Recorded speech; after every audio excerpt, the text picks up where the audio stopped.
To everybody who's been liking the videos so far, we thank y'all. You guys liking the videos has kind of helped us start to grow the channel even more, so we appreciate it. To those who have not, please, we ask you, hit the like button before you even watch this video.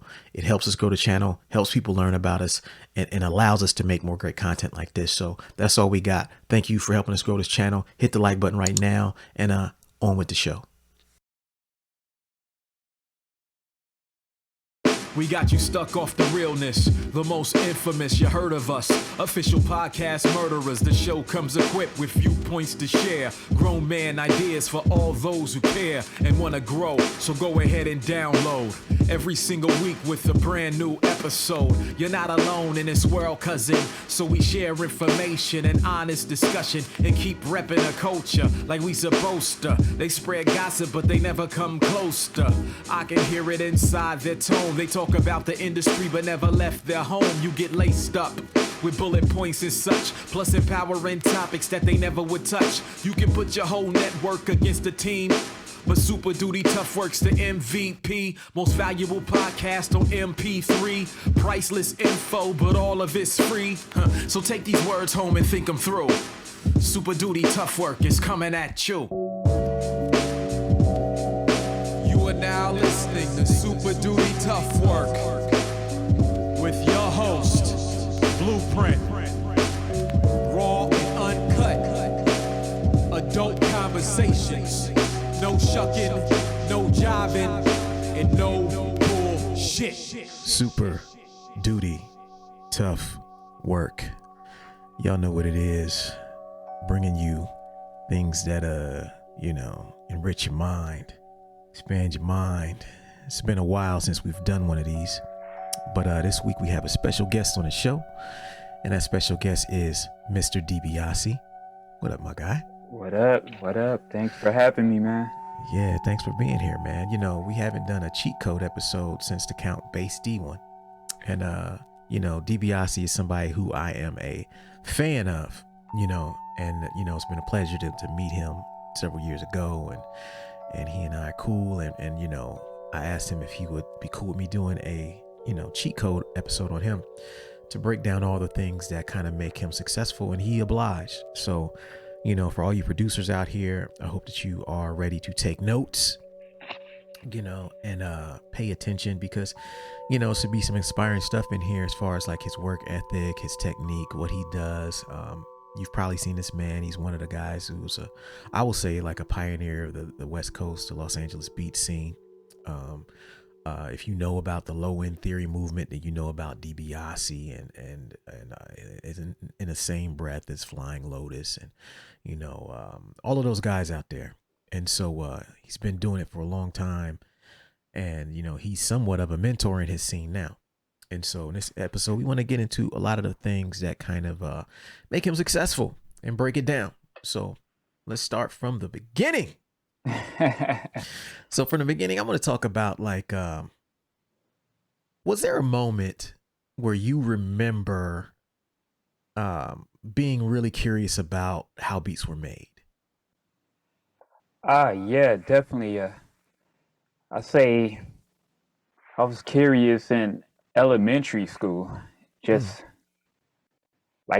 used to listen to a lot of rap music. Like I was saying, my neighbor, he was like, his brother was in high school when he would get all the tapes early. Mm-hmm. So like the NWA, DJ Quick, all of that stuff. So I was kind of interested in the texture, like how the drums were sounding, and certain samples would intrigue me early, but I didn't understand the process of making the beats or nothing. But I just knew what I liked at the time and gravitated to certain sounds more than others. And then I'd say by the time I got to high school, 11th grade, I'd say 93, that's when I started getting intrigued with production, listening to like Souls of Mischief, 93 to Infinity album, Freestyle Fellowship, their albums. And then I started going to Good Life. I started hearing like beat tapes. Like they were selling beat tapes at Good Life. like instrumental albums. And yeah, I got intrigued that way. And then some of our classmates at school, they used to have a like something at lunchtime, uh, in the in the auditorium. Actually, Ras G was like one of the sound men. So Had our high, you went to high school with Ras G? yeah, Okay. Washington High School. Also, Taz Arnold from Sarah, he went to the same high school, but I think he graduated when I was a freshman. But Rashi was like a sound man, and he had like this class that one of the teachers had a mixing board and all that. And so at lunchtime, it was like a talent show at lunchtime in the auditorium, and cats would come up there performing, and they would have their own beats like they was making. So they were like looping up stuff, and I was in the class with some of these guys that was making their own beats. So I just started asking them what you're using to make your production. Then they mentioned this Gemini sampler, this 8-second sampler. Then I just started taking notes, and it's like you would see the equipment and the source and all that, like the MPC, the SP1200 and all that, and then you couldn't afford that. So it's like when they mentioned the 8-second sampler, that's something in my price range. And then my boy must have got a hold of one of them things, and then that started the madness after we got that sampler. And I was just going to his house every day, pretty much on the school days, and just trying to figure out the sampler, looping stuff, and recording stuff on tape, sampling straight from the radio station. Just figuring it out. Then I just started getting drum machines, adding on to it, 4 tracks. Then eventually got the MPC in '97. So about 4 years later, you had got the MPC. Yeah. What a lot of people don't know, because you mentioned that Gemini mixer reminds me of that era. I know exactly the era you talk about. That Gemini mixer. The other joint that Cass used to have was that little Casio keyboard with the SK1. SK1 joint. Yeah. It was like back then, if you couldn't afford the real shit. Woo! Yeah, you'll see it in the back of the Source. Like I would see it in the Source magazine, like where you can order the SP12 and the MPC. That's a lot of money back then. And it was like, bruh, it's no way possible I'm getting this thing. It's like racks. Yeah. And it's like it was luckily my grandmother, rest in peace, she started the Guitar Center credit, the credit line in '97, and then I was just making payments on that joint for like years, dog. Because that interest rate, it was pretty high, but I didn't know about that back then. But eventually paid it off, and my mom, she like helped me pay it off, and when she saw I was serious about it, and yeah, man. So when did you start digging for real? Because in that era, beat making and digging kind of go hand in hand. Now it's not so much. A lot of guys can get into beat making and never really touch physical records. When did you start getting into records? Well, my grandfather, he had records, and my uncle. So I was kind of inherited some records. So like before I was even making beats, like those records was in my room, and my uncle's turntable was in the room. So like I would just listen to it, and I would hear certain jazz records, and then like years down the line, it's like stuff I remember listening to, Dilla and Pete Rock sampling, and all them cats. But it was like just certain stuff I would gravitate to, and it was like the stuff that they was looping up, which was the crazy thing. And I must have made a post recently about one of the beats I flipped like this week on Instagram. It was like one of the records from my grandfather's stash, and yeah, man. So that was like my first reference to records, and then it's like I will also look at the liner notes and my favorite hip hop records, and it would mention the samples, and I would just once I started going to record stores, I already had a reference of things to look for and artists to look for, and it's like, okay, I know this artist from so and so record, and then once you start looking on that, you see other artists that they collaborated with, and Yeah. you start seeing their solo albums, and it's like a rabbit hole. Mm. So when you started going to the Good Life, and for those who don't know, the Good Life was primarily for vocalists, right? It was an open mic event. Yeah. But it seems like out of that, the producer scene started to crack off. Like, what, who, how did you start meeting producers at the Good Life? You said they started bringing tapes, and then it seems like, and you'll have to let me know, like, it seems like that kind of spawned its own kind of like a producer type open mic for you Oh, all. well, they wasn't playing beats like that, but they were just slinging they beat tapes. But it's like we was all rhyming at the time, so we was all Yeah. looking for beats to freestyle to, and instead of buying the singles from Warehouse or Sam Goodies, the Mm-hmm. maxi cassette singles with the instrumentals. So like when we were going to Good Life, we started seeing a few cats selling like instrumental albums, and then it was like, okay, this is something we could freestyle to at the crib, and then I just started noticing more and more beat tapes, but they wasn't like playing them out or nothing. But the only some of the OGs, they would bring the DAP machines to Good Mm-hmm. Life, like Fat Jack, some of CVE, Mm-hmm. like Fish and all them from CVE. They would bring their DAP machines and playing beats straight from that. I think even Skilo too. Mm. Skilo, that I wish I was a little bit Yeah. taught. Yeah. He was Everybody was at playing. the Good Life.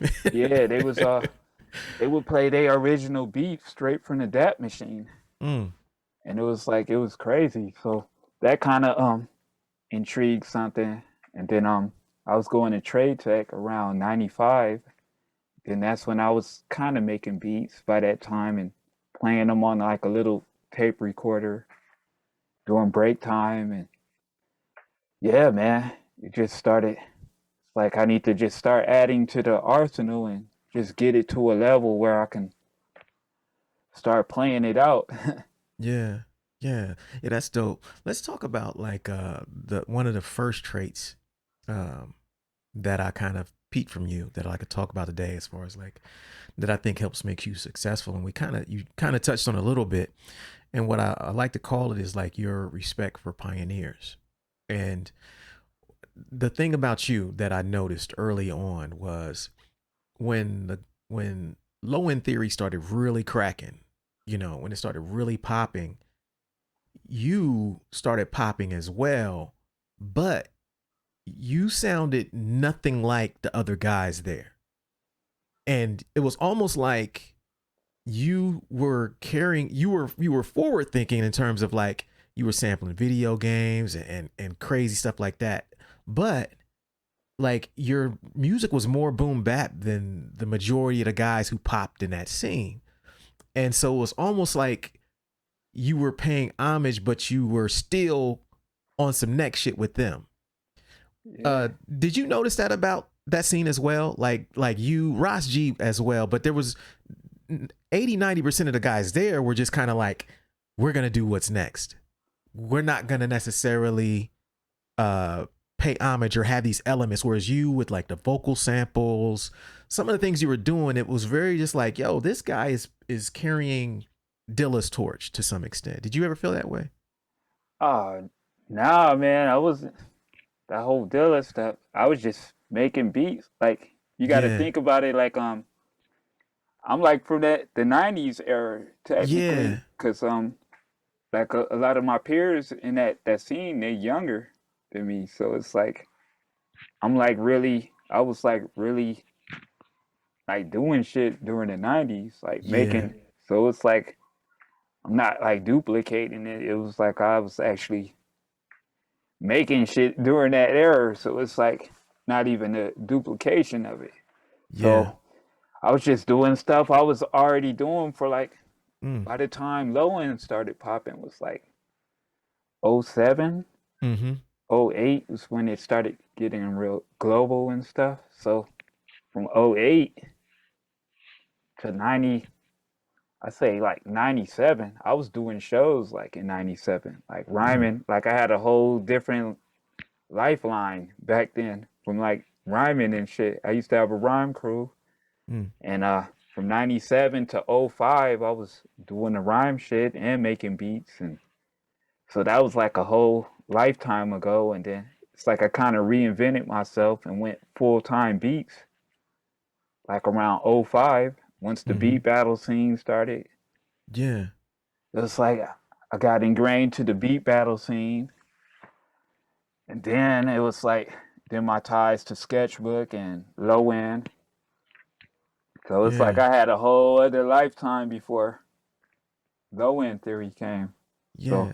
That makes sense because it's like I never thought you were like one of those guys who was like, oh, let me just do some throwback shit. Like I thought you was always just like, this is me, but I always found it like really dope that like how they embraced you because you know one of the issues I think we kind of had in some of the underground hip hop scene, like the rhyming side of it, was when you look at like when some of this stuff really popped for like us, it was a flood of guys who almost felt like they had to like disrespect classic shit to some, oh yeah. you know what I'm saying? Yeah. To kind of make us stand out and pop.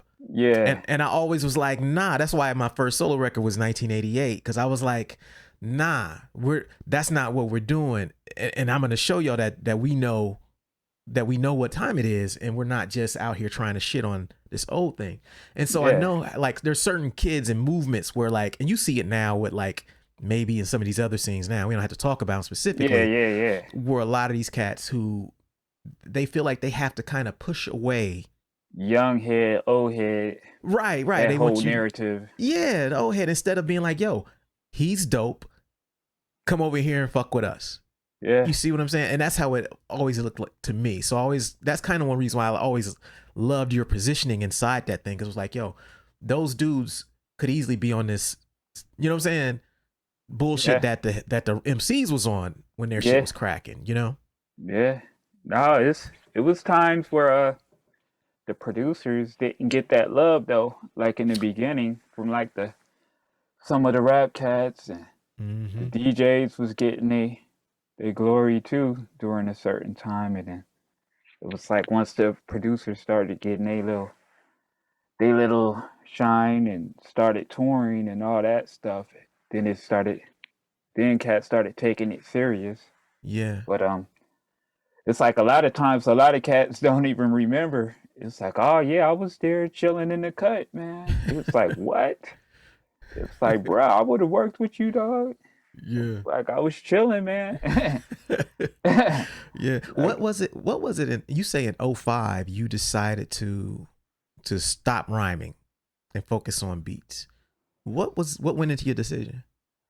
The crazy thing, the very last show I did it at the Knitting Factory, and it was like I had an alias called Black Mantis. It's like on some raw RZA, vintage RZA type vibe shit. And I remember Flying Lotus was DJing for me. He DJ'd my set for me. And then I was rhyming over some of his beats too in the set. And it was a crazy night that night. And it was like, damn, I could still do this if I wanted to. But I was like, man, it's getting kind of draining trying to balance the two. Like trying to write the rhymes, perform this stuff, make the beats, and just be creative with the beats 100%. And it was just a lot of balancing because I was doing that for a while, doing the balancing, and I wasn't really, I don't know, I didn't see too much progress. Like it was cool, like locally, but like I'm seeing like my peers like touring and doing all this other stuff, and so they was doing beat sets and going overseas, getting their passport stamped. So once I was like, I'm gonna just start doing these beat battles, dude. So I was like, let me start focusing on these beat battles, and started winning a few, and started seeing a little difference. And then I did I started just traveling, going from LA to driving to San Diego to beat battles, to Riverside, driving like 2 hours. And it's like I'll win some, I'll lose some, but I was just sacrificing, just putting that time in. Then I did the Red Bull, and then I ended up getting to the finals in that, and then I ended up getting flown out to New York for the first time. So I was like, oh shit, I'm starting to see a difference, like doing the beats full time. So let me like try this lane for a minute and see what happens. And then I just ended up getting a booking agent, and then just started doing beat sets and touring off of the beats. Yeah. And it's like, if I would have been doing the raps and all that, I don't even know if I would have been doing all this. So it's like, I just had to, just took that chance, man, and just let me put all that focus 100% into one thing instead of cutting myself thin on, allocating 25% focus to this, and this. And it was cool, but it's like, I had to make a decision. Yeah. And you saw so much more success with seems like you saw faster success with the production than you did with the rhyming. It's like really fast. Yes. It's like I rebranded like in 2005, and I went overseas like in 2011. Yeah. So it was like, man. Yeah, and everything was cracking by then. By 2011, it was the beat scene was at an all-time high if you think about it. So prior to that, 97 and 2000,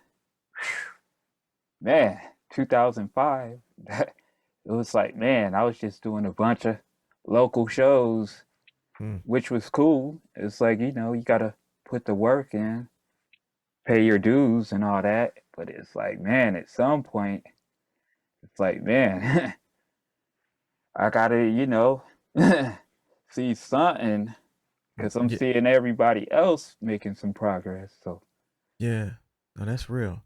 Yeah, okay. So we're gonna take a quick break, and then we'll be right back, folks.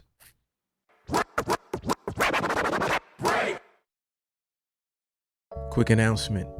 Over the last several years, we've been asked many times by the listeners of the show if we would ever open it up to the public for advertising. We've always been interested in this, but we never had the systems in place to make it work properly. I'm proud to announce that we are officially accepting advertising from the public on Super Duty Tough Work.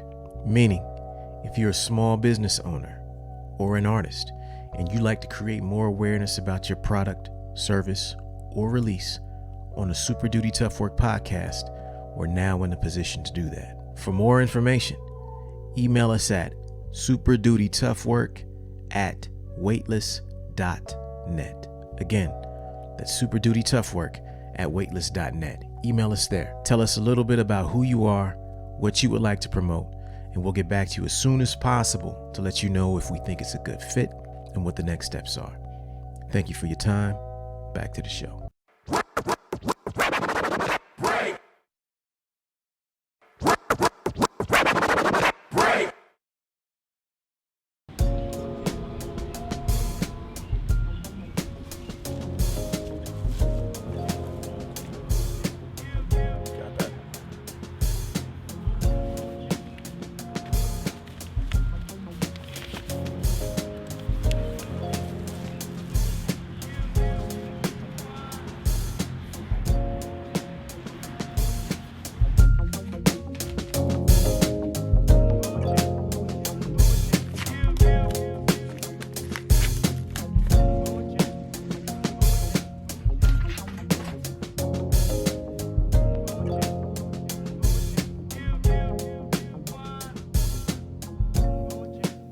My brand new book, The Social Media Cheat Code, is now pre-ordering on weightless.net.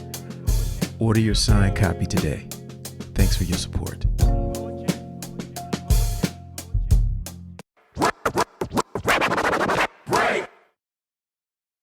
All right, folks, we're back. Super Duty Tough Work, the Dibiase Cheat Code. special guest, Mr. Dibiase. And we're going to get into the second trait that I think really makes him successful, and that is his versatility.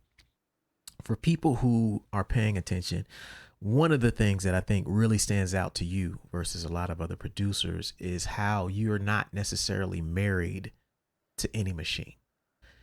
In fact, you're a guy who routinely posts videos using different machines.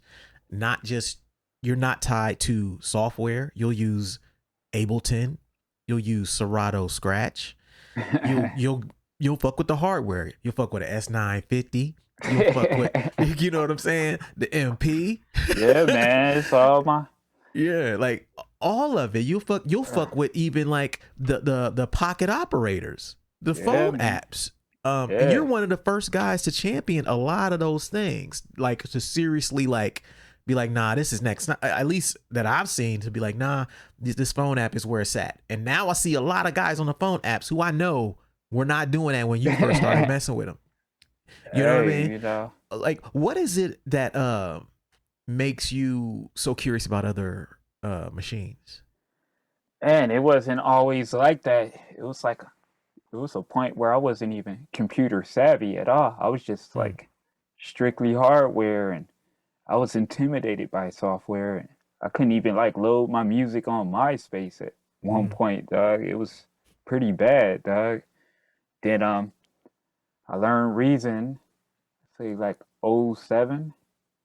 Then once I got a little bit the hang of Reason, it was like, okay, let me try Machine. Well, I tried Ableton at first, but I couldn't get the hang of it, and then I came back to Ableton. Like I did a session with Knowledge. He came out to Sacramento for a couple of weeks. He stayed out here, and he gave me a crash course on Ableton. But I didn't understand warping right away. But I say maybe like a few weeks later, I got the hang of it, and then I was like, okay, now it's starting to all click now. And then it's like all these software, it's like once you understand the functionality of one, it kind of all runs the same. Yeah. Then after I got the hang of that, it was like it just started. I wasn't like intimidated by the learning curves with different software, and then it got to the point like, let me see if I can make a beat on a pocket operator or a PSP, and just became a little challenge to myself, man. It's like, yeah, man. It didn't stop, man. Yeah. So what was it about because there's certain machines that you make that you use that I think also are not even machines that people would typically think make a hip hop beat with that. Oh, Do you see that as a challenge sometimes? Oh yeah, yep, exactly. Cause people be like, oh yeah, that's the house machine. Yeah. Like the techno box. I'm like, let me show you how to make some boom bap shit with this, or some just like something I will make with a 404 with. Like you could do that on this thing. And then it's like they'd be like, oh shit. Then they just be asking me like, dog, you did all of that in there? That's like the first question. Like, yes, man. I wouldn't even post it if I didn't. Yeah. So and then you've got old gear. Like I know you got the S950. Did you have a SP1200 at some point? Or you still have it? I got the SP12. 1200. Yeah. Just the 12. The 12. That's like the one before the 1200. Okay. So it has 5 seconds instead of 10 seconds. Oof. So it's like, yeah, people don't man. know. People who wasn't around in that era when you only had 5 seconds or 12 seconds, you don't understand how creative you had to be. Yeah, man. It's like the software, you got infinite time. Yeah, it almost like it hurts people now because they just have so many options. They don't know how to choose one. But back then, you like, look, I only got 10 seconds. Yeah. Let me just work with what I got. Yeah, it's like the limitations make you get creative. So it's like, I like to go back to that. It's like I kind of been looking for that Gemini sampler, actually, the 8 second. Like I want to revisit my old setup and with what I know now and just just like, man, because like I feel like I wasn't even utilizing it to its fullest back in the day. Mm. But like, it's like I think a lot different out the box now. So it's like, yeah, I feel like I could really maximize a lot of that older gear. Yeah. Just Voltron it with some new stuff. Yeah. Do you have any piece of gear or pieces of gear that you use out of all the things you have and you've used? Do you have any that you find yourself using more than others? Uh, lately it's been like I've been using Serato Studio a lot, and then the Machine Plus, Mm-hmm. and then I've been breaking out the SP12 lately, and the Pocket Operator Yeah. What lately. is it about I guess we can go through each. What is it about Serato Studio that attracts you to that? It's a pretty quick workflow. It has the time stretch of Serato, Mm-hmm. so it has the time stretch algorithm. It also tells you the key that the sample is in when you drop it in there.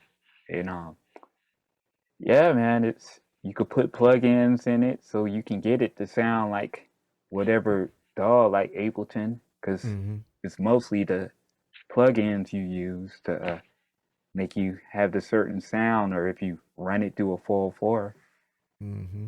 it's like you couldn't even tell what it is made on. But it's like I just make a template, a startup template, and then it's like I'm like ready to go. And Yeah. it's like quick to chop on it, and they keep on upgrading it. It's like I haven't even used Ableton for over a year Oh wow.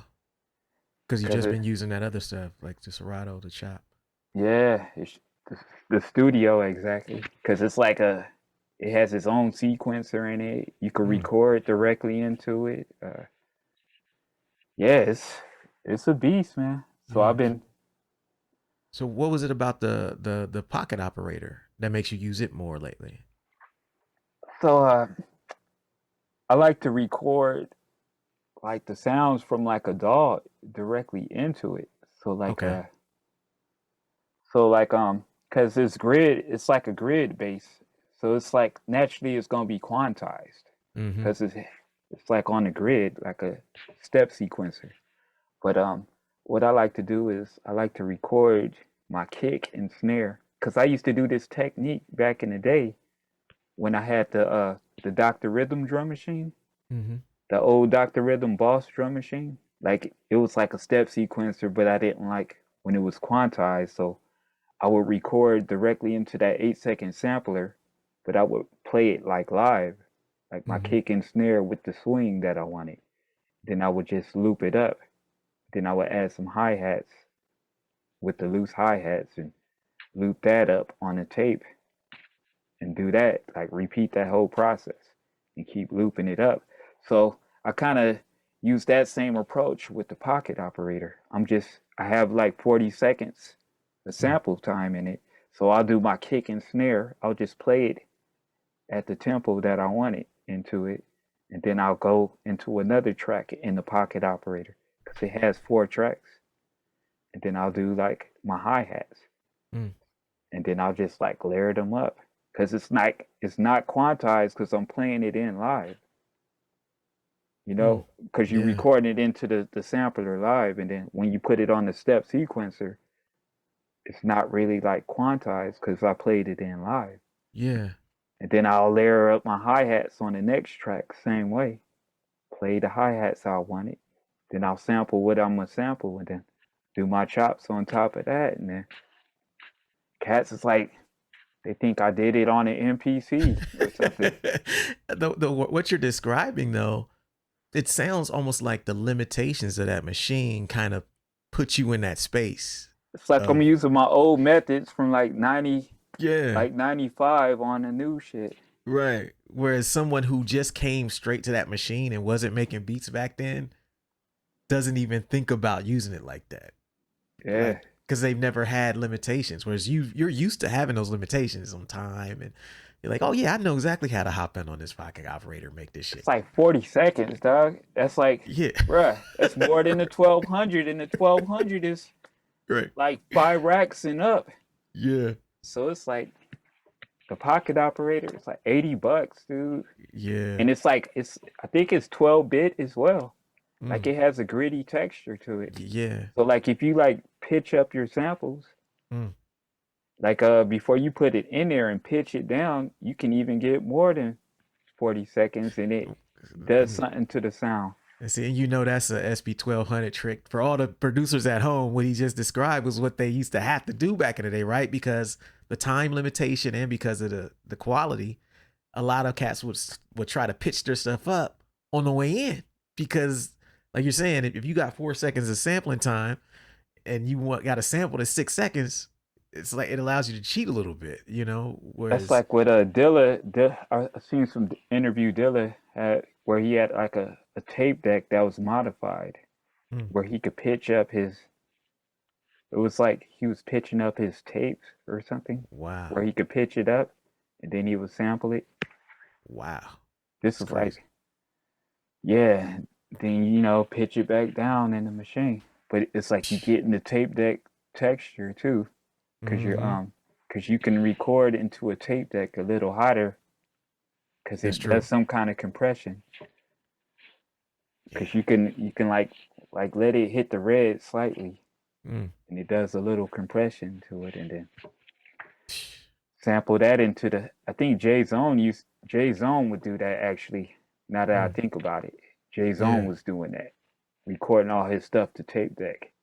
Wow. Pitch it up, because it had like a quick speed on the tape deck, and then he would sample it back into his SP1200. Wow. Yeah, man. Mad tricks. Getting the tape saturation into the machine, and then it's like, bruh. Yeah, that's the lo-fi I know. yeah, that's the original lo-fi. not the bird chirping and all that. Nah, not no inner peace and tranquility shit that they be. That's just the inner peace music. That's lo-fi now. Bruh. This shit is like lotus position music. You can just imagine just like this. You gotta listen to that shit in lotus position. Clarity. Yeah. Epiphany music. You know what I mean? It's easy to be called. Man.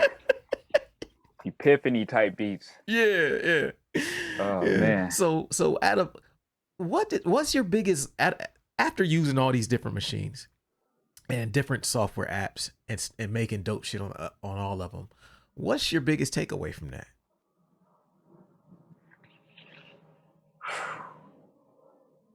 Like it's like I feel like you should just learn as many gadgets as possible, because you can when I was limiting myself, man, I felt like I was doing cool and stuff, but once I started incorporating both and just doing Voltron shit, it took it to a whole new level, man. And it's like stuff that may seem outdated, I still can apply that to my new shit. And it's like people be asking about that stuff, and it's like, and that's from some outdated equipment, like methods that supposed to be outdated to some, but it's like you give it authentic touch, man. Yeah. With the new equipment. Yeah. So it's like just learn stuff from the past. It's like digging for records. If you dig from YouTube, that's cool. If you dig from the record, experience that too. Yeah. It's like get your fingers. Like I take little Devo to the record store. she gets her fingers dusty early. Yeah. Little Shibo. Yeah, Shibo. Yeah. Let's make sure we get this. I don't want her kicking in the door if we don't get this interview done on time. Oh no, she good. We good on time. But yeah, for the listeners at home, we talk about Dibiase's daughter. Ooh. He and I was chopping up yesterday, and she came in and took that man's soup. Just, hey, Dad, come up off this soup. She just made him run the soup right in front of me with no shame. He was like, "No, I'm hungry." She's like, "Nope, I need this." And then she proceeds to not even eat the soup. I was like, "Dang, she demoted you. She demoted you." He's like, "Hey, what can I say, man?" Woo! Yeah, she came Oh in hot. man. Oh my goodness. Yeah, she was on me too, man. Right. Knocking on the door, all of that. Yeah.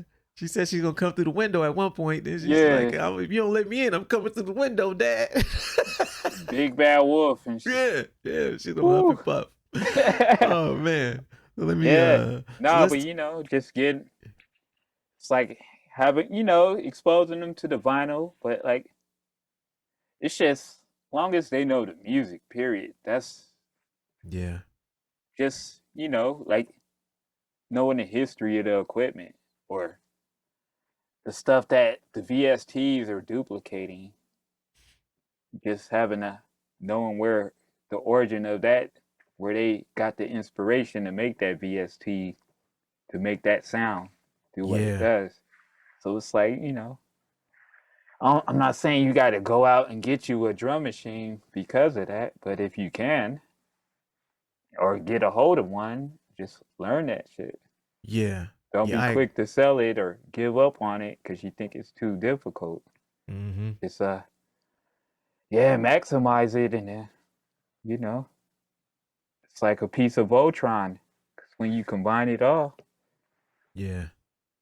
Yeah, I agree. I some years back I was experimenting with like little drum machines and little standalone pieces. And one I had was like a TR-606 drum machine.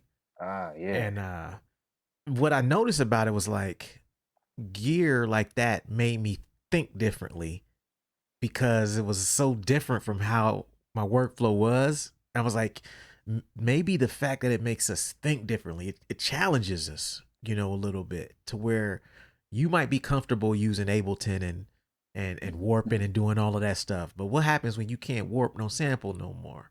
yeah, How creative can you get with the chops on a machine that don't have warping? You know what I mean? Or you got to get exactly. creative about how to get that swing in there, or how do you even truncation, simple things like that we take for granted on some of these newer apps. Yeah, When you're in a situation where you don't have that, it really makes you dig a little bit deeper.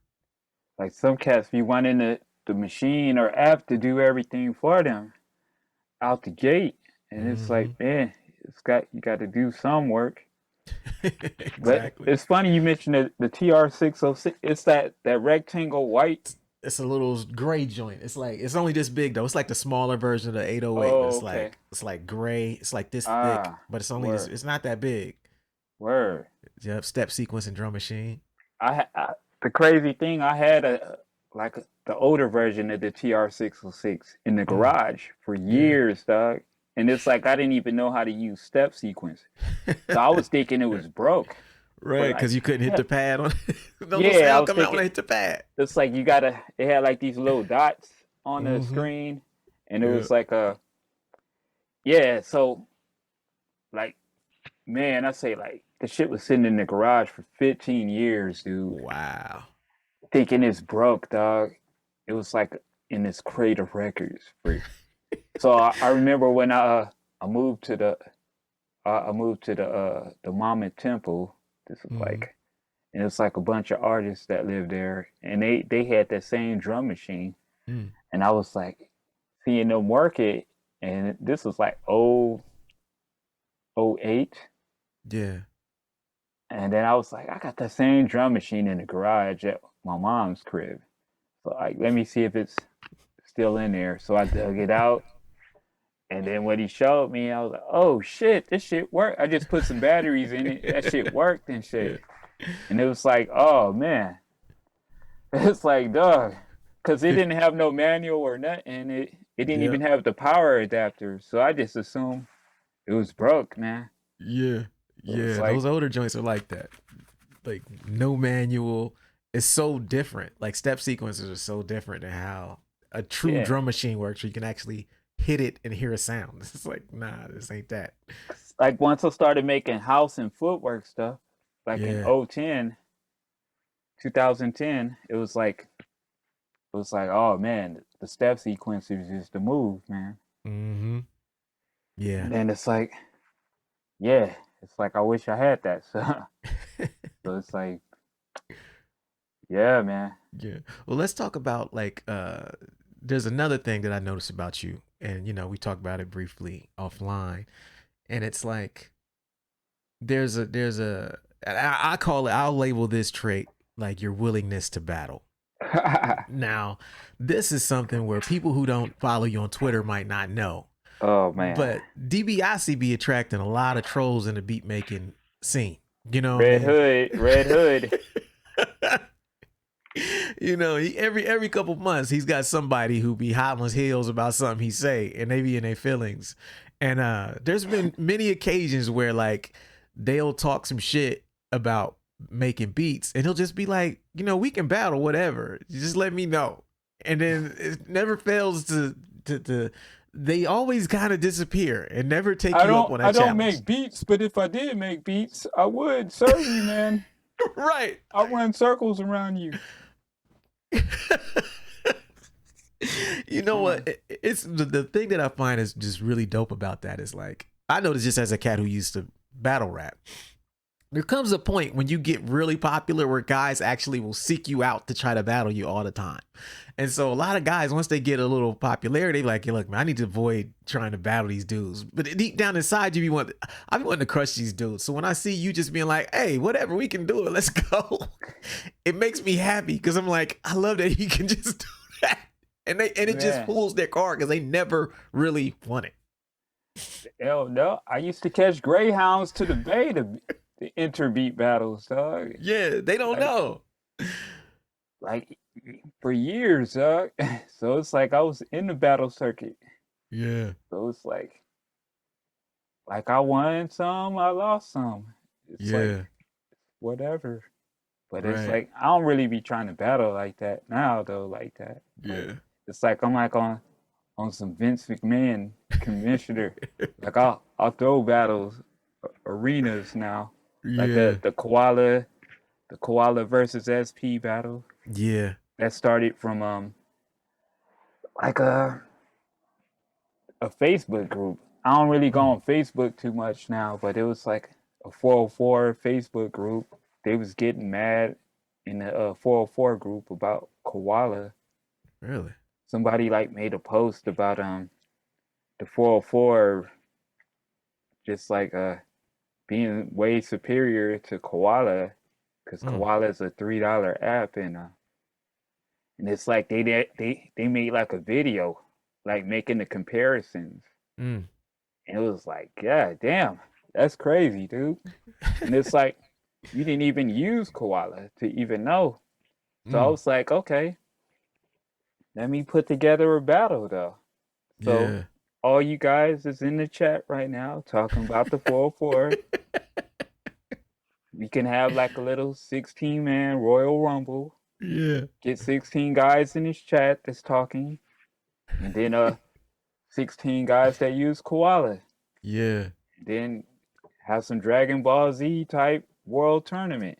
And like none of the dudes in that Facebook group wanted to. Of course. So like they always disappear. Yeah. So they was ignoring it. Then they were, oh, I didn't think it'd get this serious for a battle, man. I'm like, bruh, y'all was all talking spicy and all that. Yeah. But it's just a battle for fun, dude. Nothing crazy. Like, you don't gotta hate each other at the end of the day. You can and it'll make everybody better. So I made a post on Twitter and I just said, who wants to be on Team Koala? Who wants to be on Team SP? So it's like a lot of the homies that were mutual homies that use Koala and SP. They replied and then I just made the two teams and then had the group chats like locker rooms, different locker rooms, and then so I made the whole matchup, made all the matchups for everybody, and then man, the homie Merrick from Koala, the developer from Koala, he helped me with it. He's like real supportive, and it was cool. You know what's perfect about that though? What's amazing about that story is like, there's very few people who are objective enough to do what you did. Right? Because like you're saying, you come into this group and it's a bunch of people who've used the SP never use koala, or vice versa, saying this is that. Like it's everyone has a blind spot because they haven't used the other one. And they're saying, just because I like this and because I could do it, fuck that little $3 app. But you, as somebody who was using koala from the beginning, it's like you could come in and has been using the SP from the beginning, can say, you know what, man? Like, if y'all koala actually does more, and it's like, it might be a $3 app, but the phone is like a rack. Yeah.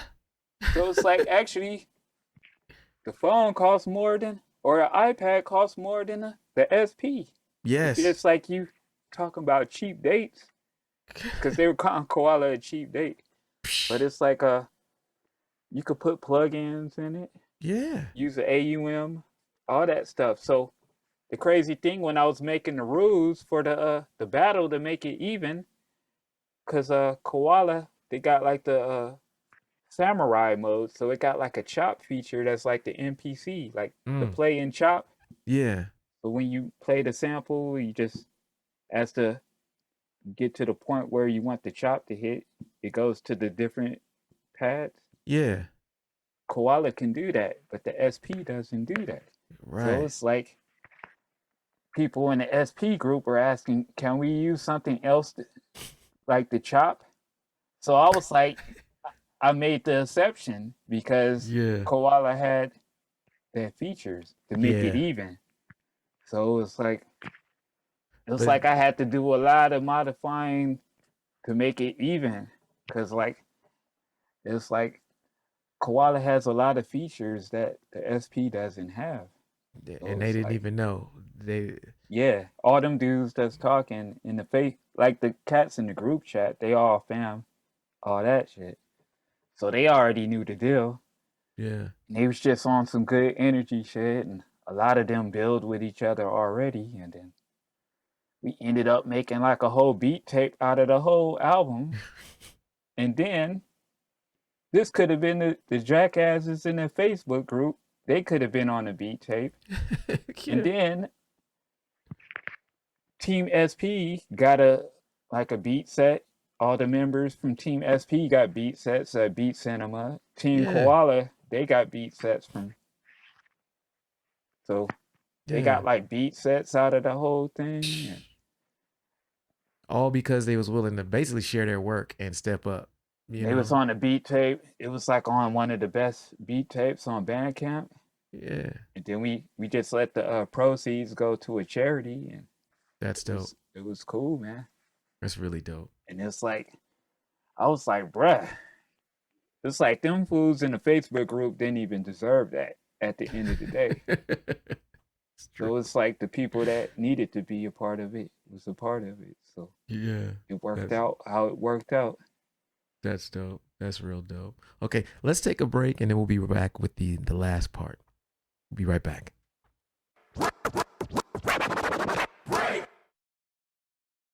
This is your weekly reminder that we have 2 books that you, as a listener or watcher of this podcast, need to absolutely own. The first is The 10 Traits of Successful Hip Hop Artists, and the second is The Social Media Cheat Code. Both of these books were released within the last year. The 10 Traits of Successful Hip Hop Artists is a book where I go through the stories and explain the traits that are behind the success of some of the biggest names in hip hop today.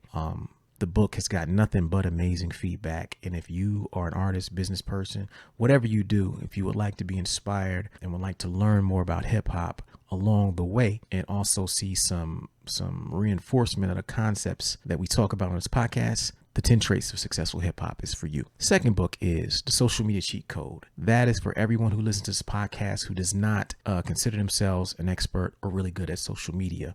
It's not for super experienced people. It's actually for people who are on social media but are not getting the results you need. So what we did is I broke down like 12 or 13 strategies that I use all the time that actually work really well for me. I put it into book. I gave you examples and I tell you how to implement it. That's a book you absolutely need as a listener to this podcast, watcher of this podcast. If you're on YouTube, supporting these books actually goes a long way towards supporting the podcast. So to support the show, if you like what we do, obviously we don't necessarily get paid to do this shit. So support the products and services that we create. And these 2 books are a big part of that. We appreciate your support. And back to the show.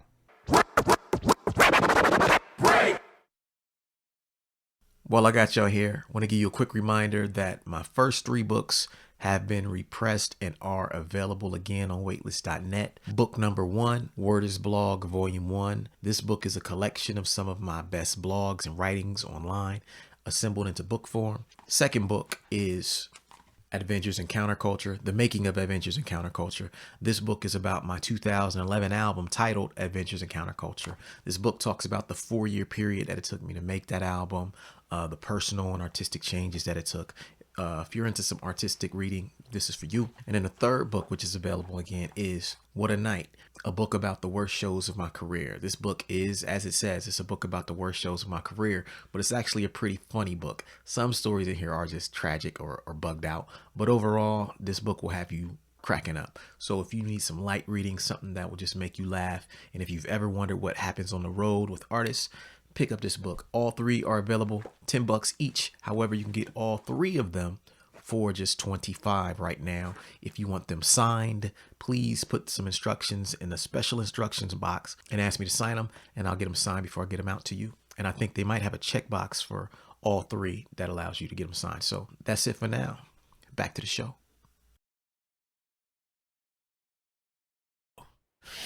All right, folks, we back. Super duty tough work. The Dibiase cheat code. I hope that you are getting some inspiration out of this and learning something. And, let us know what you think, whether you're on YouTube, subscribe to YouTube channel. Let us know in the comments, what your favorite parts of this interview are. If you're on SoundCloud, Twitter, the Gram, all of that stuff, let us know what you think in the comments, we're going to get back to it. So let's talk about the next trait that is, that I think is really dope about you. And that is as a community builder. We kind of touched on it in the last one with the whole koala versus SP thing, but you do something where you actually, you do regular sample flip competitions.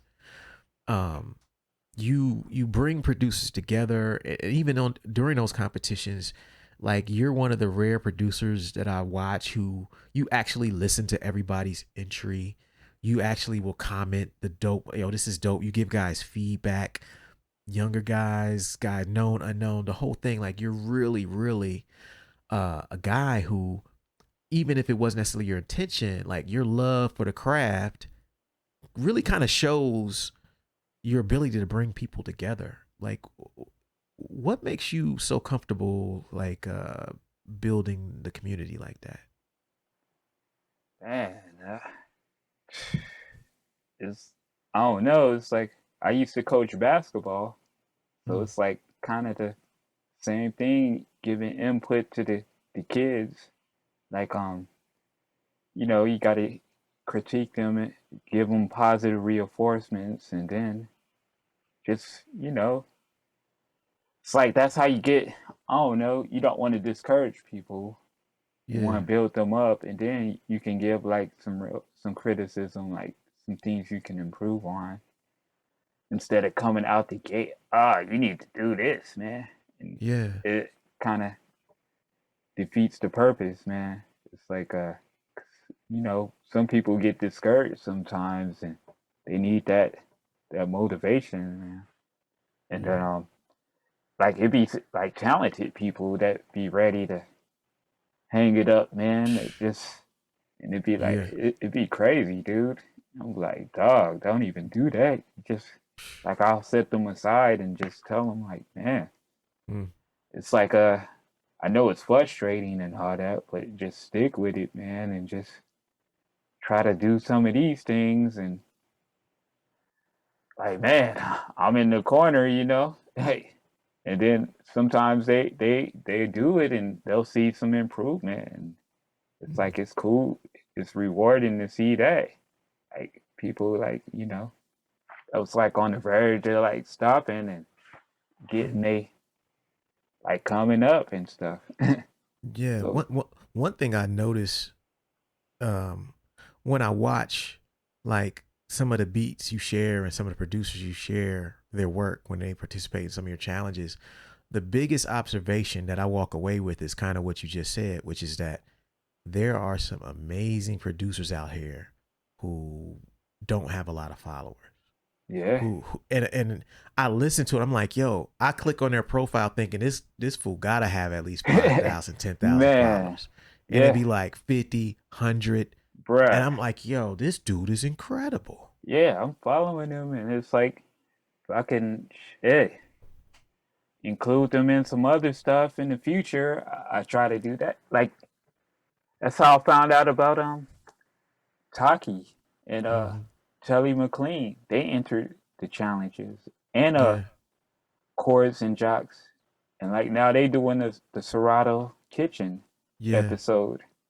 And it's like I found out about them through the so it's like I be including people into stuff, man. Like all the time, man. So it's yeah. like it's What do you? like I don't try to make it like some cool kids club type of thing where it's like, man, anybody, the ladies, everybody, they all, Yeah, you everybody's retweet included. anybody. Everybody's included, man. I want. It's like, Yeah, when you do, I've always had this theory, and I'd like to hear your opinion on it. That like, because I rhyme and I do beats, so I always felt like my but I was more into production earlier as well. And but the rhyming took off from me faster than the beats. You had kind of the opposite thing. yeah, But I kind of always felt like MCs had an advantage that producers didn't have. And then seeing your challenges sometimes and I see these extremely talented producers with not a lot of followings. What do you think it is about production sometimes that makes it harder for producers to kind of get people behind them sometimes? shit. First of all, a lot of times the a lot of times people don't even know what the producer looks like, which is crazy. Yeah. Like shit, I remember one time opening for Madlib like years ago, and then after the set, some of the fans was coming up to me, "Hey Madlib, I enjoyed your set, man." I'm like, I'm not Madlib. One time somebody came up to me thinking I was Samiyam at another show, dude. Wow. And Samiyam was right next to me. He was Wow. like, he's not Sam I am. I'm Sam I am. He's like, oh. And it's like people don't be knowing what the producer look like.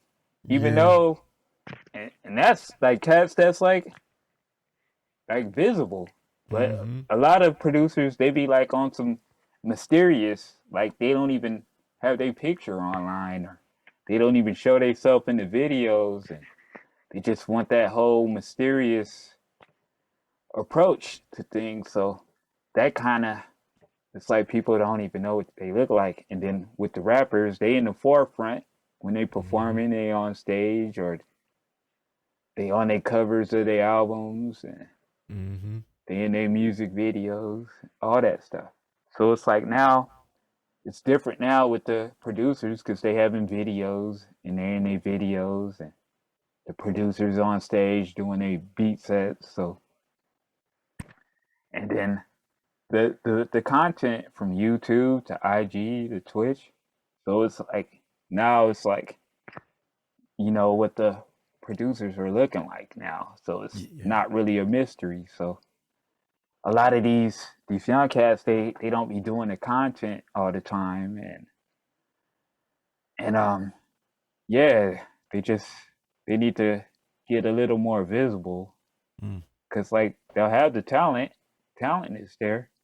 It's like a lot of people got the talent. It's just something else that gotta separate you and make you stand out. Yeah. Just having your approach, just having your own lane with your approach to how you present yourself. Yeah, that's true. online to how you brand yourself to, hey man, it's like that's why I kind of stick with the gadgets and stuff, and just certain little things. I just test out certain things to see what works online, because it's like I could use the MPC or Ableton for my content all the time, but that could get lost in the with all the millions and millions of other Yeah. producers doing beat videos using Ableton, and it's like, man, it's like I'm not the best at editing, but I just it's like you got to take all that into consideration nowadays because everybody's really doing it, man. And Yeah. like cats are younger making beats now. Yeah, and they're dope.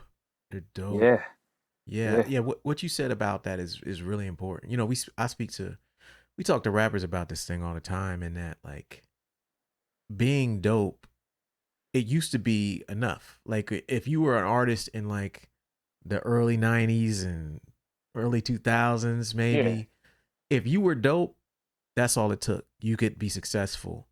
Now I feel like being dope is just like the entry point. yeah, It's enough to start. You're in the game if you're dope. And I think a lot of people, especially producers, like you're saying, they're not paying attention. Like, okay, I'm dope as these other people. What do I have that makes me unique that I can use to stand apart from all these other producers who are also flooding the timeline with content? You know what I mean? you can't Yeah. spam either. That's the thing. It's like the crazy thing I used to do. I used to have a boombox with me all the time, dude. Mm. Like people, they still tell me to this day, yeah, man, when I met you, you was playing some beats outside the spot with a boombox, and Yeah. it's like you had a whole crowd outside of the show. It Yeah. was like instead of cats being inside watching the show, they was outside. With the boombox, dude. And then Cyphering. It's about mad ciphers. then it got to the point where people was coming with their car systems trying to play beats and parking right next to my cipher. And then it was like, man, all right, I got Yeah. the louder car system. And Wow. then I'll walk around the corner and then cats will follow me around the corner. And then the dude with the man, why they following him, dog? I got the system that knocks. But yeah, you ain't got the magic ingredient. Right. So it was like that was kind of like I guess it was kind of like promotion with not even trying. Yeah, yeah, it's branding. That's a branding lesson right there. And it was No, like this was because no, before the internet, but it was like a lot of people. It was like I met Battle Cat that way. He was mm. like at Project Blowed, and Oh like wow. one time, and he heard some beats. Like he came, like I would either play beats out the boombox or I had this Jeep, and I had the system in my Jeep. I would Yeah. pop the hatchback up. So like a Battle Cat, he vibed out with me. Like he was listening to a whole beat tape. He was like Wow. tripping out. This was like 2002, That's dope. and Yeah, then like legend. he remembered me from that throughout the Mm. years, and it was like man, and just countless other people. And then I just stopped bringing the boombox to spots after a certain time, but it was like a lot of people just remember me from that. And then the whole Mm. sketchbook thing, I would bring the boombox and I would let everybody play whatever they made that week in Mm-hmm. the boombox, and it would be Fly Low, Georgia, Exile, Ras G, pretty much everybody, man. They Mm. just play whatever they made each week. We would come up there and pass the boombox around. It's like a round table, and it's like everybody was showcasing their shit on the boombox, and it was like, man, hearing all the unreleased from all of them, man. Yeah. So it's like, yeah, it's like I'm not saying you got to do the boombox thing. I don't know if that would work nowadays, but Yeah. but entering different challenges.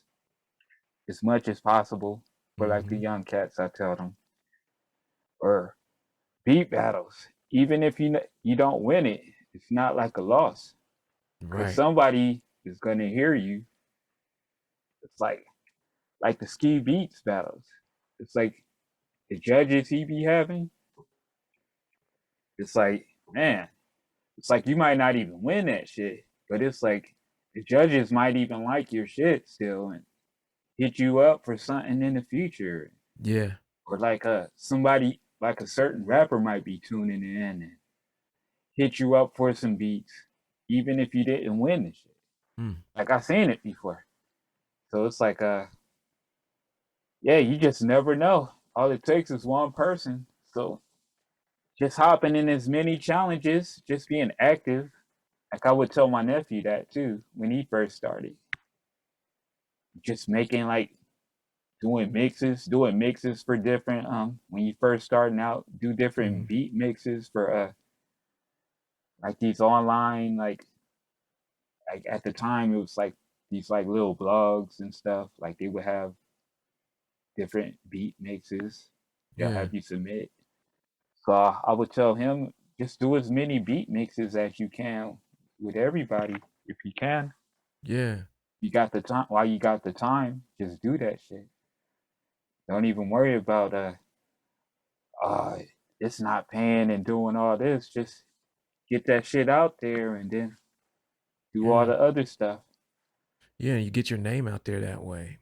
Cause yeah, it's a tragedy for a lot of producers when I look at it. Cause it's like, I can't believe it sometimes, but I get it. I get like you're saying. I agree with everything you're saying. Like a lot of times they're withdrawn nature or they don't want to get out there like that with their Yeah, beats. And sometimes the doper a guy is, the less they feel they have to do some of that other stuff. They're like, look, yeah, I'm so dope. I yeah. ain't got to do that. And Right. that hurts them too. Yeah, yeah. Cats be thinking stuff is forever, dude. You got to keep reinventing yourself, man. Just Yeah. it's like, man, it's like I used to do the mixes all the time, like in 2010. I was doing Yeah. a Monday like shit for overseas Mm-hmm. labels and for Monday Jazz to BTS Radio. Yep. Your BTS radio mix, I actually, that was one of the first times I really heard you. Yes, Like the BTS stuff, because I think yeah, I heard of your name via Low End early. But you know, I didn't always have the track listing on Low End, and I would just hear your yeah, name. And even then it might just be one beat. And then uh I huh, remember the BTS radio, they were doing a lot of mixes. You, Ras G, Samiyam, yeah, the whole crew. Those things are what made me become a fan and really aware of that whole scene. So you're right, it absolutely works. yeah. It's like these young cats, they especially if they young and all they got to worry about is school, Yeah. and you just cranking out beats, knock out the mixes, dude, or Yeah. like like miniature beat sets or whatnot, and just treat it like a beat set. Yeah. Just give it to them, man. Yeah. Cause you already making like cranking out stuff constantly. Don't Mm-hmm. hoard it Yeah. instead of doing like beat tapes, because sometimes beat tapes might get lost in the shuffle. But That's like a true. mix, like it might be on a stream and on a website, and just people could come back to it years from now. Yeah. And I just still I still revisit a lot of that stuff from that time you're talking about, like 2009, 2011. A lot yeah, of those mixes that were popping up. yeah. It's like There's I didn't treat it like a mix. I just treated it like a beat tape. So I was yeah. just putting stuff, and then I put a few of the homies beats in there, stuff that I like. But for the most part, it was just I released beats, man. So Yeah. it's technically a beat tape. That's And dope. some of it was stuff before the album came out. Machines Hate Me album. Mm-hmm. So it's like, man, it's crazy. So Yeah. it's Let's I want to talk about like, and this is kind of an extension of what we just talked about with you as a community builder. And this kind of goes into some of the things you're saying about getting out there. One of the things that kind of has been a result of like you building a community, you having these relationships with these established producers and up and comer producers is like you've now had the opportunity to work with a lot of bigger entities. Like you put together like a showcase at the NAM convention, right? Yeah, You've worked with Roland, you work with Serato. yeah. These are things that a lot of producers say they want. They think about it. Hey, I would love if those brands, if those businesses whose products I use, who I'm a fan of, actually reached out. And you kind of got there as a result of your community building. These collaborations have all been very organic. I'd like to hear you just speak to a minute about how those came about. So me and my partner Nas, she came up with the concept as a super card Mm-hmm. event we was doing at NAM, and yeah, that was, whew, that seemed like a lifetime ago. But we went like we went the first year as a guest with Novation, like that was like maybe 4 5 years ago. Mm-hmm. So I didn't do no performing or nothing. We just went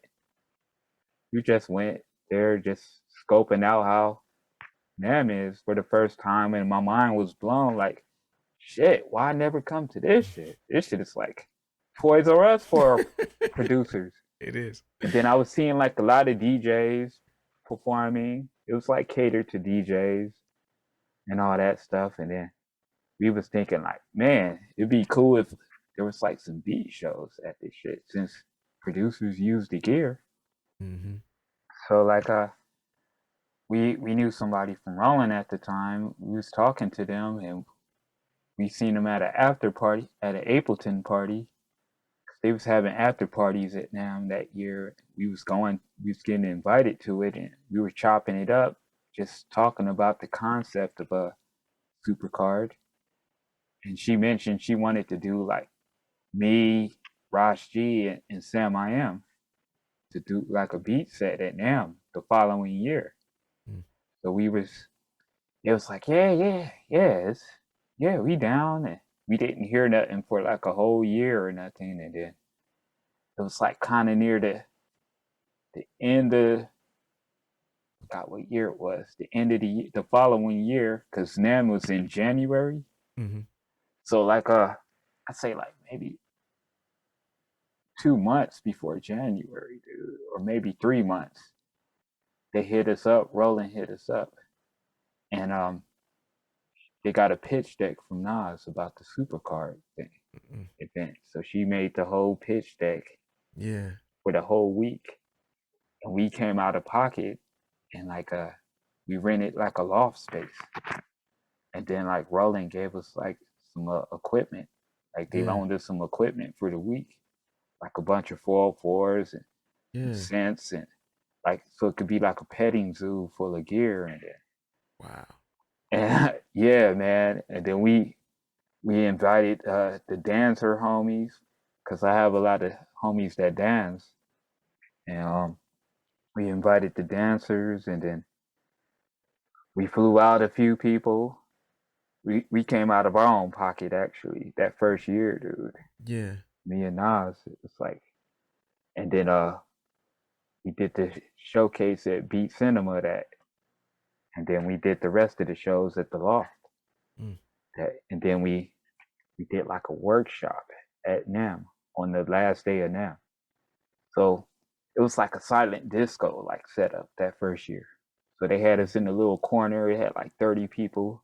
And they had their Yeah. headphones, and then I had to do like a little tutorial on the SP, and then me, Ras G, Stolen Drums, KT, and Eloquent, we did a beat set there. Mm. And then we did like a jam session, and it was like, but it was all in headphones. Mm. And then the main stage was like right next to us. It was like some lady playing the flute and shit. All the crowd was, but a lot of people was coming to our section though. Yeah. And it was like, damn, what is this? So like I guess after the NAM was over, we didn't really hear nothing. And then come to find out that I guess the video footage of our our event, the supercard event now, it got like a lot of traffic on the social media. So they was like intrigued by it, like the higher ups. And then yeah, that's how the documentary came about. Yeah, the SP404 documentary. Yep, which is another thing that was the result of this. Yeah, Yeah, talk about that for a second. so now she executive produced that. Wow. So she put the storyline together, and then yeah, we were trying to have Sam in it, and it didn't happen. So we got Flylo on it, and Ras G, of course, and then yeah, it was like 4 days we were recording, and yeah, it was pretty much. We wanted to talk about the origin, because like our history, me and Ras G history dates back to high school, so it was like it predates like a lot of this stuff at low end theory and all of that stuff. Yeah. It's like, so it was like we were linking up before that, and then I had Flylo a part of it because he was the reason I got the 303. Like and then yeah, it's like it all kind of connected together, man. Like a lot of the story. So it was like we was like tying that all together, and then yeah, it was cool, man. And they like created a SP404 day. Was that the result of what you guys did? Because that didn't exist prior to that, right? Yeah. Yeah, so we launched that documentary on 404 Day. So it was a part of the whole thing. So it wasn't like, yeah, it wasn't no 404 Day before that. That's what I thought. It was just 808 Day and 909 Day. It's crazy. So all the techno heads was kind of getting mad about that. Like, what's this 404 thing, man? Like, y'all call this music? Like, man. You know. But they started seeing it was like a movement, and then we just started doing the 404 stuff every year since then. And then the pandemic hit, and then it was like we did 2 years in a row. And then after that, the year we did the workshop at, then we came back the next year, and it was like me, KT, Stolen Drums, Aman Omari, and shit, who else was it? Eloquent wasn't there this time, but it was the one homie that was playing instruments as well. Zeb, the homie Zeb, he was playing like some live instruments for us. So we did like a beat set on the main stage for Rolling. So that was kind of like a first time, because I don't think there's ever been no beat sets like on the main stage like that. Like you might have been like beat sets like in little booths and stuff like that prior, but stuff catered to DJs, but like on a Rolling main stage, it hasn't been nothing like that. So the following year we wanted to follow up with that momentum, but the pandemic hit, so we did the whole 404 Day thing online, and that was kind of different. So yeah, man, that's amazing though that it got that far, and that you got to actually document the history of how it was adopted, you know, by your scene, and you guys got to tell the story, which I thought was the dopest part. Because you know how sometimes when bigger corporations do something like that, they don't really reach out to, you know, what we would consider to be the right people, you know. Exactly. And you know, I'm sure there are probably some people who would have, you know, talked some shit, but they couldn't say nothing because like they couldn't debate none of the shit that was in there. It's like, nah, this is why we got these people in it. Like, this is the real shit, you know? No, it was because it was like really connected, because all of us had 303s, me, Flylo, and Ras G and all that. But I remember specifically getting the 404. It's a funny story how I got the 404. It was like what we was talking about, the beats we don't really like and stuff. That the people be wanting to buy those beats. So I was selling a beat to this guy from San Diego. He came all the way down from San Diego, came all the way to Watts to cop some beats. And he was gonna buy the beat for like maybe 200 or something at the time. And we was going through some beats. I think I made this beat on Cubase, of all things. Mm-hmm. I had Cubase at the time on the PC, and I was using the MPC with Cubase. But he liked this beat for some reason. And prior that week, I was searching for I was looking at this catalog, the American whatever supply that sells equipment. Mm-hmm.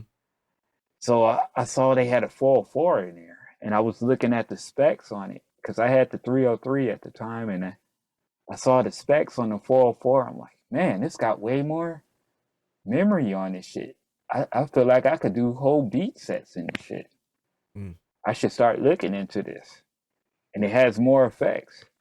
So like homie came through. I don't even know how this was brought up, but like when it was time for him to pay for the beat, he mentioned something. He's like, bruh, you know I got a 404 in the trunk, dude. It's just it's like it don't have a power adapter or memory card, but shit, you give me the beat and $50, dog. You You got this 404.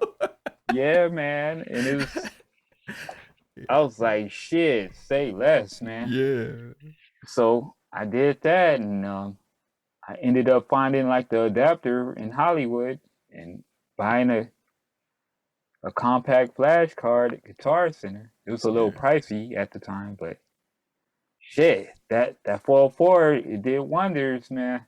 Yeah. So I was able to start doing beat sets, and because the thing with the 303, you couldn't do full beat sets in it. It's like you needed like 2 of them because it only had 30 minutes if you sampled it in mono. Yeah. But if you sampled in stereo, it's 15 minutes. So I remember Ras G, he was going on his first tour in Europe, and he had the 303. And you know, he wanted to sample all his shit in stereo, so it was like, man. So he used my 303 when he went with him, so he could have 2 303s, so he can have enough for a full set. And I'm like, bro, you need to just get the 404, dog. Like, you won't even need the 2 303s, dog. And then when he came back and like saw it, he got his 404 after that, and it was like, then more cats started getting 404s after that. Well, in the beat community, at least, but everybody had 303s, and it was pretty limited. So it's like, yeah, so that's why I kind of had those 2 cats involved. Yeah. So it's like, man. But prior to that, I didn't really see nobody rocking 404s for beat sets. So it's no. And they don't mention it, and then cats get offended when I be saying that shit online. They're like, oh man, nobody cares about that, bro. And it's like, bruh, but y'all be quick to mention so and so did this. Yep. Like first, like in 2000 fucking 20 and shit. Right. Like 15 years after the fact. Yep. Now it's documented, and so they can't say shit. You know, you've got some stuff going on now with Serato or on her Twitch channel. Yeah. How did that come about? Because that's dope too. I mean, I know you were, and again, this is a theme that's going through this whole thing. You were one of the first people I saw champion Serato Studio. Yeah, man. One of the first ones who was like, yo, this is crazy. Y'all need to get up on it. It goes back to NAM too, man. When I went to NAM, I was like, I was building, like I was like politicking when I went to NAM. Even when I wasn't performing, I was just meeting these companies and keeping in contact with them and I brought my nephew too. He went. He was like getting cards too, man. Nice. And he was making his contact. Now he's in there with Serato too, man. That's dope. It's like he does like he's doing the episode as well. He does like some whole other shit with them. So he got his own little side gig with them now. That's amazing. So it's like but it was like all through going to NAM.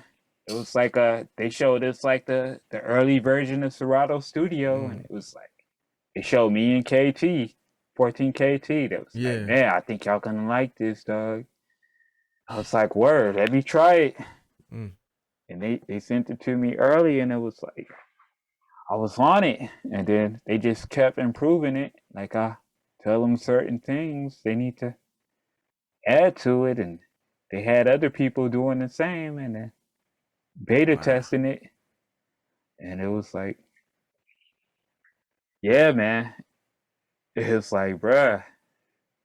It's like they've been pretty supportive, man. Yeah. And then, so you mean you have to actually have to leave your house sometimes to get some like you can't, some cats think that they could do everything from their bedroom. Like something actually amazing happened when you left your house. Yeah, man. Yeah. Sometimes you got to be out here to kind of get some shit done. Got to play outside. You can't be in the basement on the Xbox all day. Exactly. Exactly. Like, no, but it's like, yeah, it happened. Sometimes it happens like online. Yeah. It could happen. Like sometimes, I guess it's with the YouTubers. Like they get stuff because they see how they doing their stuff on YouTube. So that's another way to get in with these companies because they'll send you some stuff if you getting like a lot of traffic on your YouTube, but your YouTube got to be real presentable, man, and just you got to just start it. Like it starts slow, but you got to invest in all the cameras and lighting. Yeah, like how you been doing. Just like treat it like a production. It's like I'm trying to get there, man. Piece by piece, man. Hey, I got you, man. We got a couple. You got Audacity now. You got some lighting going. You got the right interface. So pretty soon your shit gonna look like some fucking stolen drum shit. I gotta get the PC next. Yeah, PC. Hey, I'll send you the link to the exact one I got. And word up. Yeah, so it's like you gotta make investments though. Definitely. Yeah. It's more than just buying the drum machines and all the fun toys. Yeah, that's a fact. That's a fact, man. Yeah, some of your collaborations are things, and I really wanted to talk about that because there's this belief in production that I think rappers know instinctively that they kind of have to be social to be successful. Most MCs I know, even if it's just I'm gonna go to the show and I'm gonna pass out flyers, or I'm gonna go here, I'm gonna chop it up with people. Rappers are kind of used to being a frontman, so they kind of understand that concept a little more. Producers can technically be successful without being very social, but I do think there's a cap on that. I think you can only get so far, and that there's opportunities that you just can't find by sending an email that you can find when you actually are at an event with somebody. When you shake their hand, they remember you. They remember, oh, I met him at the such and such. He was a cool dude, and we talked about, and I got his card, and we took like those are experiences that you can't have from your bedroom. And we're social beings, human. And so I try to tell producers, like you're saying, it's being dope is great, right? Like having the dopest gear is great. But there's certain things, certain relationships that are built much faster and much easier when you're social, Yeah. Nah, it's tough, man. I'm trying to improve in that department too, man. So it's like it took a minute to start doing the videos on IG. I was super late to IG. I remember I was like, dude, you gotta get on IG. I was like, how? Oh yeah. When you came to the crib, that's when I first. Bruh. Yeah. I was like, you gotta get on Instagram. But it built up. It built up, man. I was like, yo, so you gonna get on there, you gonna have 10,000 followers faster than anybody. Be 2 weeks, you had 10,000 followers on Instagram. They just sitting there waiting on you to get on this damn platform. You over there like, yeah, I don't know if people gonna 20,000 followers in a year.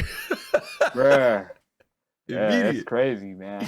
Yeah, and now you've been getting better with your content. You've been getting more regular. I noticed your video production has come up. The shit you're doing with the where you got the phone dimension joint with the little clouds in the background. Hey, I'm about to pick your brain, see how you did that. I see what you're doing over there. You're not slick. My OBS. Yeah, I have to learn the OBS, man. You got your dimensions tight too, though. I see you. I'm like, this man over here. He over here. I see him. Dibiase over here. With the nice setup and the framing and the background images. It took a year, man. It took a year though, man. But it's like, I'm still learning, man. Yeah. It's like, I had an issue with my stream on Tuesday. Because the computer overheated. Because the heat wave, it was a heat wave out here. Which is weird because it started raining though. Like yesterday and today. Yeah. But I got the fan for it, and I'm gonna do a reschedule for Monday for that episode. And it's like, yeah, man, like the homie from Serato, he was showing me how to use OBS, and he was like tripping out on how I'm like using it now. So it's like it just takes time, man. Yeah, like how you organizing, like you said. You spend the day organizing certain things. Mm-hmm. I was spending days like learning OBS and then this video mixer. Cause the first time when I first got the video mixer was for that SP masterclass. Like a few years ago. And it was like, bruh, they just sent it. Roland just sent it to us.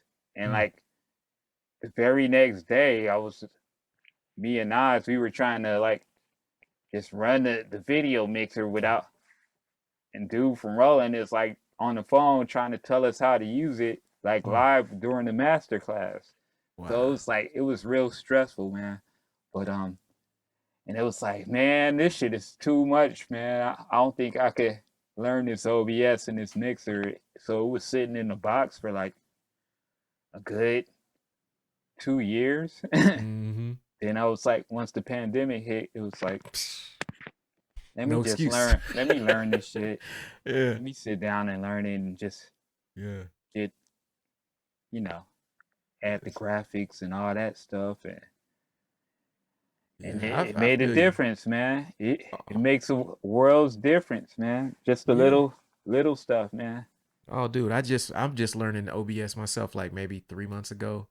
And I've only done one real live stream with it. I did it's called the Artist Advice Hour, where I just answer people's questions. And it went really well, but that was my first time live streaming OBS. But I'm like you, I sat there for a whole year, like, man, this look like too much. I have the time to learn this thing. And then basically it's like Ableton, dude. Just think of it as tracks. And then when you putting stuff on top of each other. Yep, your so layers. You got your pictures or PGM files and your transparencies and all that. Yeah. And then you just layer it on top. Whatever you want on the top, it has to be in that exact order. Yep. Then you have your different scenes, so you just duplicate the scene. So if you want a different camera view, if you got multiple cameras, boom. See? Dibiase a pro now. This dude didn't even want to get on Instagram. Now he's giving OBS lessons out here. Listen to this man. I didn't know how to load music on MySpace. Now he out here like, yes, this is all you gotta do. See, just get the OBS. Look, this guy is a pro now, man. He's not trying to get on Instagram 2 years ago, 3 years ago. He's a witness, man. He's a witness. He's like, oh no. I said, dude, you post one beat on Instagram. It's a wrap. It's a wrap. I said it's a wrap. I was like, man, I could just handle Twitter and Facebook. I'm like good with that. I got to all of that shit late though, pretty much. Yeah, but it's important. It's very important, man. And it's dope, that people hear that, because the thing about you is you're not one of these guys, like you're saying, you're not the guy who's super technically savvy.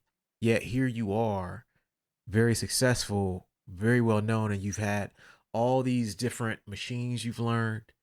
Now you're messing with the streaming thing. You've built these relationships with these brands and these communities that you've built, all from being a guy who is like, yo, I'm not even the most technically savvy dude. You know what I mean? I'm not even the most uh bubbly personality dude. I'm not like out here like in people's faces like that. Like you're like, Yeah. I'm just a regular dude, but you power through that shit and you get it done, and you go meet people, you throw events, you build community with producers, and it starts one relationship at a time. Yeah. You're not sitting out here like, oh, I'm gonna take no, one relationship at a time. And I think that's a very important lesson for people out there, man. Is you didn't build all of this shit at once. You got one machine, you went to the next machine, got some records, kept Bruh, making beats. You see what I'm saying? I remember when I had that sampler, dog, with this karaoke machine, and I was wishing I had equipment, dog. Me too. I I had could still, the double deck karaoke machine. Did y'all have those? bruh. The double deck? I Where you would remember it loop? was hot one day. It was just hot in the garage, and I was like making beats on it. But I was like thinking, like, damn, dude, I need some heavy duty shit, dude. But it seems impossible. Yeah, it's hard. I don't think I'll ever get that shit. Now I have all these gadgets everywhere, dog. Yeah, And it's like I don't take it for granted. that's So amazing. it's like, bruh. So it's like it's like if they're gonna give me some equipment, it's like I gotta maximize it. I can't just let it be decoration, man. It's like That's real. I gotta really maximize it and like That's really dope. learn it. So it's like I just don't forget. Hell yeah, that's dope. That's dope. Well, shit. What's coming up next for you, sir? What do you got coming up? Just the Serato Kitchen series. It's Okay, like and a that's on 2 month Twitch, right? That on Twitch. Serato's Twitch Oh, channel. Serato's Twitch. Okay, so you're gonna be making beats on there, or using Yes, Serato Scratch, or just do you get to use anything you want, or do you use Serato Studio. Serato Studio? I'm sorry, I can mix it up. Yes, so use Serato Studio on there, and you're just making beats using that. For Yeah, so my Monday episode, it's like a 2-3 hour thing, and then I just cook up on Serato Studio, and then the sample that we put online, I gotta flip that sample as well. okay, And then everybody that's been flipping their flips with whatever equipment they wanted to, okay, I'm gonna play some of my favorites on the stream, and then somebody could win like a license to Serato Studio, yeah, and then on Tuesday, my nephew, low key, he's gonna do his episode. yeah. So back to back days and same process. I just put the sample for his challenge on yesterday. So people are flipping that, and then he's gonna flip that sample live on his stream and try to cook up like 4 or 5 beats, and yeah, man. Nice. And then the following week, it's like we got other guests, got Kazal Organism every Yeah, Tuesday. 14KT gonna do one. yeah, Then some of the homies I met from the koala battle, yeah. Taki and Telly McLean and Chords and Jocks. Like I met them from that, so they doing their own episodes on the. That's So dope. it's going all the way to October Okay, 15th. yeah, So every Tuesday it's like a new challenge every week, and that's then I'm dope. gonna continue that format on my Twitch channel. Okay, what's your And Twitch channel for those who are? Dibiase 404, Dibiase 404. Okay. And what's your handle on I know it's the real DiBiase. Is that your Twitter handle? DA or the real Yeah, DiBiase? Okay. Is it the same on Instagram? What's your yeah, it's Instagram? the same on Instagram Okay. too. The So real it's Dibiase. okay, so DA. everybody out there, follow the real DiBiase, man. This dude is a dope follow. He posts beats that will make you either feel super inspired or like, damn, I ain't shit. I need to step my game. Oh man, nah, dude. He posts heat all the time, man. So I'm a big fan. I've been a big fan of this dude for about 10 years now, so 11 years. So it's kind of dope to meet cats that you're a fan of and get to build with them and do stuff like this. And so I encourage y'all to follow this man and learned something, and I hope you guys got something out of this episode, man. You want to shout out anything else you got going on before we get out of here? I know you gotta go. Whew. I'm trying to think, man. Uh, well, I have I'm plotting some albums. I can't even talk on some of the albums. Okay, But, okay, I might put out a few like little light things on Bandcamp okay. just to get some stuff out there. But I'm working on some serious albums that just with the vinyl treatment and all that stuff. Okay, let's go. Then I've been working with this young cat that rhymes called Ras Fresco. Yep. He's out of Toronto. Mm-hmm. Yeah, we had knocked out a whole project like in a week. That's dope. And it's pretty crazy, man. So I'm not sure when that's coming out, but he's getting it mastered and getting the artwork for that. And yeah, man. Hell yeah. But other than that, just trying to get the Twitch, all that in order, and just yeah, man. Hell yeah. Haven't really been just learning different pieces of gear, man. Just the content, man. I haven't been going out too much and doing shows like lately, like that. Shit, so nobody has. Nobody has. Some people been doing their shows, man. Yeah, I've seen motherfuckers going on tours, man. Yeah, that's true. That's true. Yeah, yeah, you're right. Yeah, it's kind of regional. You know what I mean? Because like some places I see it crack, and some places I'm just like, I still feel like even now, like you can't compare to like 2019, 2018. Bruh. It ain't nothing happening now. It's like, oh, just one rap tour. I got one set of cats I know who's touring right now. Yeah, I remember your tour in Oakland, man. Yeah. In Count. Yeah. At the little basketball courts and that joint. Oh man. Yeah. That was cool. Yeah, it's like I miss that.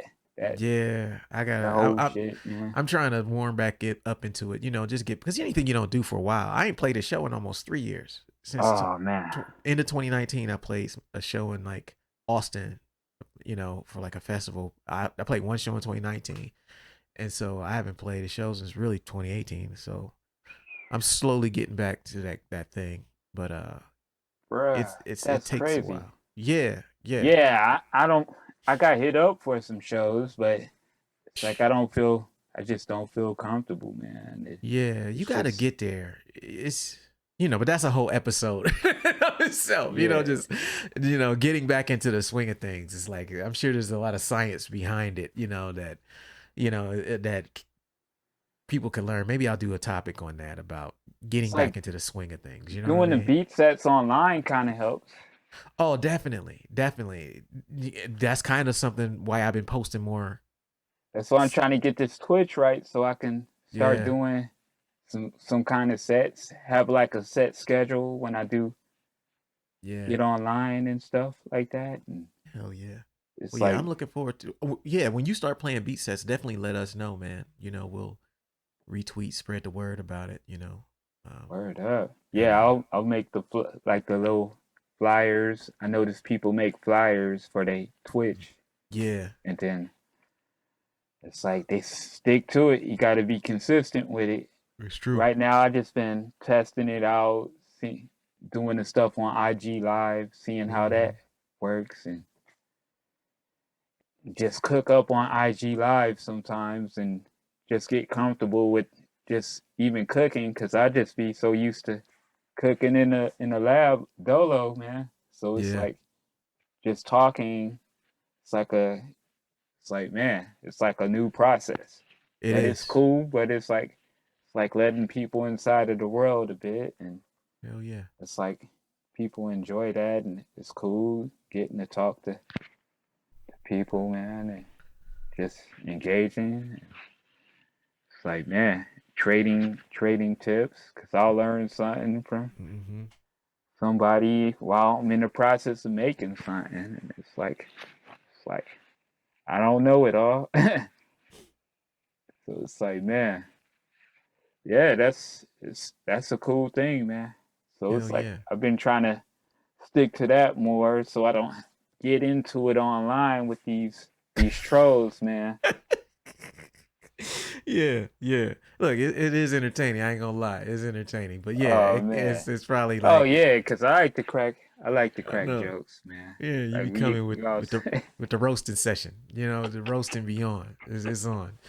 You know, but yeah, Then man. Well, shit, you probably gonna get deboed, man, because I know you gotta pick up your daughter in like 20 minutes. So yeah. I don't want you to get ran up on in the parking lot. You know. You know, I done Oh seen how man. she be kicking in the door. You know what I Ooh, mean? she gonna be a force, man. Oh man. And she on the beats already. Yeah. How old is she now? 5, 6, 6. 6. Ooh, yeah. That's Yeah, crazy. man. Yeah, she gonna be a Yeah. monster on the beach, man. Well, thank you for joining me, man. Thank you for Yeah, no, joining me, no man. doubt, man. Thanks for having me, man. This is dope, man. So everybody out there, follow him, the real Dibiase on Instagram, on Twitch. I can't remember what you said. Dibiase 404 Yeah. on Twitch.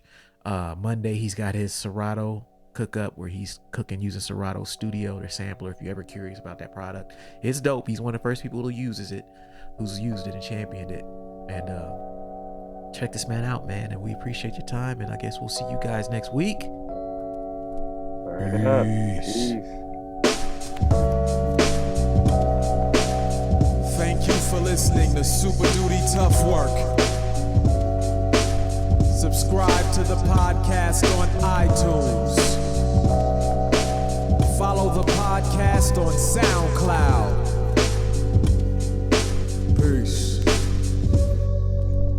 Shoot, I got styles already that's more complex that nobody know about. I mean, super duty tough work.